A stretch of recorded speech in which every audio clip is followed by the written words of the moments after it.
যে উত্তরাঞ্চলে কিছুদিন আগে এক বুক আশা নিয়ে ঘরে ফিরেছিলেন বাস্তুচ্যুত ফিলিস্তিনিরা, সেখানেই এখন হতে হলো লাশ। জাবালিয়া, গাজা সিটি, খান ইউনিস সহ মঙ্গলবার ভোরের দিকে ইসরায়েলি বাহিনীর ভয়াবহ বিমান হামলায় মৃত্যুকূপে পরিণত হয়েছে গাজা। কোথায় আরব বিশ্ব, কোথায় মুসলিম বিশ্ব নেতারা? পবিত্র মাহে রমজানে ফিলিস্তিনিদের সঙ্গে কি ঘটছে কেউ কি দেখছে না? ফিলিস্তিনি জনগণের বিরুদ্ধে গণহত্যা চালাচ্ছে ইসরায়েলি বাহিনী।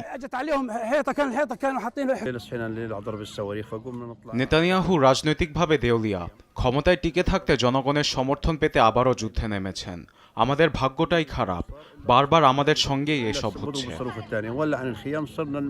মঙ্গলবার ভোরের দিকে হামলার পর হাসপাতালগুলোতে যেন তিল ধারণের ঠাঁই নেই, চিকিৎসা দেওয়ার মতো নেই পর্যাপ্ত সরঞ্জাম। এতে বাড়ছে লাশের মিছিল। একদিনই 4 শতাধিক ফিলিস্তিনির লাশ দেখেও ক্ষান্ত হচ্ছে না তেল আবিব। আরও অভিযানের আভাস দিয়ে উপত্যকার বেইত হানুন সহ 4টি জায়গা দ্রুত খালি করার নির্দেশ দিয়েছে ইসরায়েলি বাহিনী। ফিলিস্তিনিদের শত্রু আখ্যা দিয়ে কোনো দয়া দেখানো হবে না বলে ঘৃণ্য মন্তব্য করেছেন জাতিসংঘে নিযুক্ত ইসরায়েলি দূত ড্যানি ড্যানন।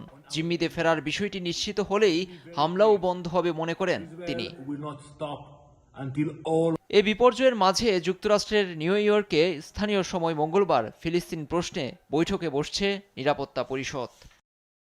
লুৎফর কবির, নিউজ ডেস্ক, দেশ টিভি।